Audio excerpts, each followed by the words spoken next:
എല്ലാവർക്കും നമസ്കാരം. കലാനിധിയുടെ പരിപാടികൾക്ക് തിരുവനന്തപുരത്ത് വിളിച്ചു കഴിഞ്ഞാൽ സമയമുണ്ടെങ്കിൽ ഞാൻ പോകാറുണ്ട്. എന്നാൽ മറ്റ് ജില്ലകളിലേക്ക് വിളിച്ചാലും പോകാറ് പതിവില്ല. ഇത് ഗുരുവായൂരപ്പൻ്റെ സന്നിധി ആയതുകൊണ്ടാണ് ഞാനും ഓടിയെത്തിയത്. അപ്പോൾ എന്തോ ഭാഗ്യം പോലെ നരസിംഹ ജയന്തി ആയതാണ്, അതൊന്നും ആലോചിച്ചിട്ടല്ല. അപ്പോൾ വീക്കെൻഡിലുള്ളൊരു അവസാന ദിവസം തിരഞ്ഞെടുത്തതാണ്. അപ്പോൾ ജോലി അല്പം കുറവുള്ളൊരു ദിവസം നോക്കി. അതേതായാലും നന്നായി. തൃശ്ശൂരും ഗുരുവായൂരും കർമ്മം കൊണ്ട് ഒരുപാട് എനിക്ക് ബന്ധമുള്ള സ്ഥലമാണ്. അതുകൊണ്ട് തന്നെ വീട്ടിലേക്കുള്ള തിരിച്ചുവരവ് പോലെയാണ് എപ്പോഴും ഇങ്ങോട്ട് വരുന്നത് തോന്നാറ്. ഇവിടെ കലാരംഗത്തെ, മാധ്യമരംഗത്തെ ഒക്കെ പ്രതിഭകളെ ഈ മനോഹരമായ വൈശാഖ മാസത്തിൽ കണ്ണൻ്റെ തിരുസന്നിധിയിൽ വെച്ച് തന്നെ ആദരിക്കാനായി കലാനിധി തയ്യാറെടുത്തിരിക്കുകയാണ്. ഈ അവാർഡുകൾ ഏറ്റുവാങ്ങുവാനായി ഇന്നിവിടെ എത്തിയിട്ടുള്ള എല്ലാവരെയും ഹൃദയത്തിൻ്റെ ഭാഷയിൽ ആദ്യം തന്നെ അഭിനന്ദിച്ചുകൊള്ളട്ടെ.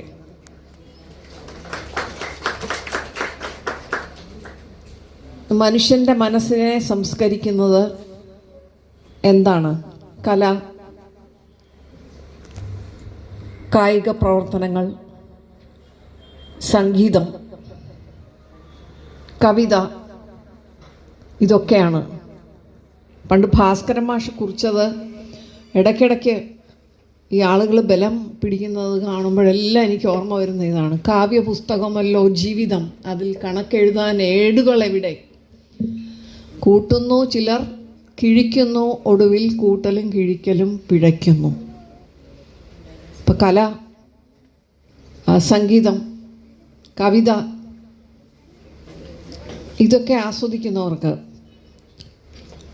ഇത്തരം പ്രവർത്തികളിൽ ഏർപ്പെടുന്നവർക്ക്, അതുപോലെ ശില്പകല, ചിത്രകല, രംഗകലകൾ, ഇവയിലൊക്കെ ഏർപ്പെടുന്ന വ്യക്തികൾക്ക് വാസ്തവത്തിൽ ജീവിതം കലയാണ്. നാം പഠിക്കേണ്ടതും ജീവിതം എന്ന കലയാണ്. നമ്മുടെ സ്കൂളുകളിൽ കുട്ടികളെ ജീവിതം എന്ന കല ഏറ്റവും അധികം പഠിപ്പിച്ചിരുന്നുവെങ്കിൽ കുഞ്ഞുങ്ങളുടെ ഇടയിലെ ആത്മഹത്യ ഒരിക്കലും നമ്മുടെ നാട്ടിലുണ്ടാകുമായിരുന്നില്ല. കുറച്ച് നാളുകൾക്ക് മുമ്പാണ് ഒരു 2.5 വയസ്സുള്ളൊരു കുട്ടി അമ്മയുടെ ഫോൺ പിടിച്ചു വാങ്ങി അതിൽ കുത്തി കളിച്ചുകൊണ്ടിരിക്കുകയായിരുന്നു. കുറച്ച് സമയം കഴിഞ്ഞപ്പോൾ കുട്ടി അത് വലിച്ചെറിഞ്ഞിട്ട് പറയുകയാണ്, എനിക്ക് ബോറടിക്കുന്നു. ഒന്ന് ആലോചിച്ച് നോക്കി, 2.5 വയസ്സുള്ള ഒരു കുട്ടി ജീവിതം ബോറടിക്കുന്നു എന്ന് പറയണമെങ്കിൽ എത്രമാത്രം നാം ഏത് ദിശയിലേക്കാണ് വളർന്നിരിക്കുന്നത്? ഇപ്പോൾ ഊർധ്വമൂലമായൊരു വൃക്ഷത്തെക്കുറിച്ച് ആധ്യാത്മിക ആചാര്യന്മാർ പറയാറുണ്ട്. അത്ര ഊർധ്വമൂലമായ വൃക്ഷമൊന്നുമല്ല ഈ വളർച്ച. ഈ വളർച്ച എങ്ങോട്ടാണ് എന്ന് തിരിച്ചറിയേണ്ടത് ആവശ്യമാണ്. അപ്പോൾ നമ്മൾ ഈ സൈബർ സ്പേസിനെ എങ്ങനെയാണ് ഡിസ്ക്രീറ്റായിട്ട് ഉപയോഗിക്കേണ്ടത്? ഇൻഡിസ്ക്രീറ്റ് യൂസ് ഓഫ് സൈബർ സ്പേസ് എന്ന് പറഞ്ഞു കഴിഞ്ഞാൽ അതാണ് പലപ്പോഴും ജീവിതം നശിപ്പിക്കുന്നത്. ജീവിക്കാൻ ആവശ്യമുള്ള ഇമോഷണൽ ഇൻ്റലിജൻസ് ഇല്ലാത്തവരാണ് ഇന്ന് കൂടുതൽ പേരും. അതുപോലെ നമുക്ക് റോഡിൽ ഇറങ്ങിയാൽ പിന്നെ കാണാം, ആർക്കും തന്നെ ക്ഷമയില്ല, ഒരു കാര്യത്തിനും ക്ഷമയില്ല. അപ്പോൾ ആ ട്രാഫിക്ക് നോക്കുമ്പോൾ തന്നെ അറിയാം. അപ്പോൾ ക്ഷമ എന്ന് പറയുന്നത് കാണാനില്ല. അപ്പോൾ ഈ ജീവിതം എന്നത് എങ്ങോട്ടുള്ള നെട്ടോട്ടമാണ്, പാച്ചിലാണ് എന്നറിയില്ല. പണ്ട് കാലത്തൊക്കെ നമ്മൾ ട്രെയിനിൽ കയറി കഴിഞ്ഞു കഴിഞ്ഞാൽ ആദ്യം തന്നെ നമ്മുടെ സീറ്റ് പിടിച്ചു കഴിഞ്ഞാൽ അടുത്തിരിക്കുന്ന ആളുകൾ ആരാണ് എന്നൊന്ന് നോക്കും.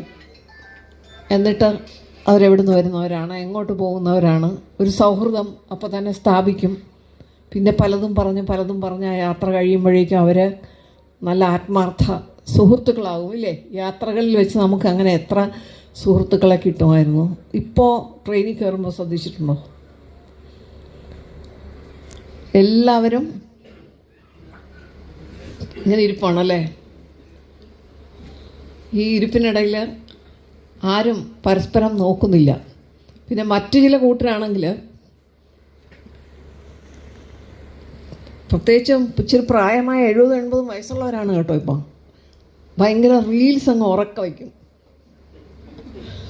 അവർ ബാക്കി ചുറ്റുമിരിക്കുന്ന ആളുകൾക്ക് വേറെ പല കാര്യങ്ങൾ ചെയ്യാനുണ്ടായിരിക്കുമെന്നോ, ചിലപ്പോൾ ഈ +2 ഒക്കെ കഴിഞ്ഞ് എൻട്രൻസിന് വേണ്ടി പ്രിപ്പയർ ചെയ്യുന്ന കുട്ടികളായിരിക്കും തൊട്ടടുത്ത സീറ്റിലിരിക്കുന്നത്. അവർ ഒരു ക്വസ്റ്റ്യൻ പേപ്പർ ചെയ്യാനായിട്ട് വന്നിരിക്കുമ്പോഴാണിത്.